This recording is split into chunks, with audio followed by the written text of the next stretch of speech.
Mga bossing, another day, another truck po tayo mga boss, no? Featured unit po natin, 6USA1 10-wheeler dump truck. 10 studs, bubble top, straight, 7 manual transmission. Maganda to mga boss. Extended bumper na stainless. Chrome garnish ng kanyang side panel, corner panel, chrome face. Pati yung kanyang mga side mirror.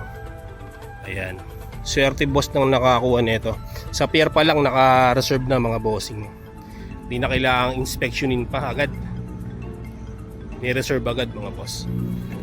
Bubble top. Tapos manual transmission, straight 7. Ang chassis, ayan. Napaka-fresh mga boss. Then ang kanyang sidings, merong cover, stainless. Stainless ang kanyang tangke.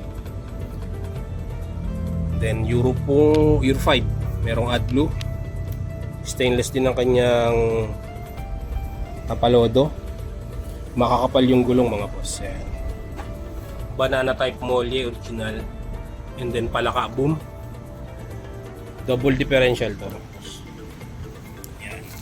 Double differential. Under chassis, sariwa din. As is lang mga boss, pwede nang gamitin. Modelong unit. Yun lang mga boss, na maraming salamat.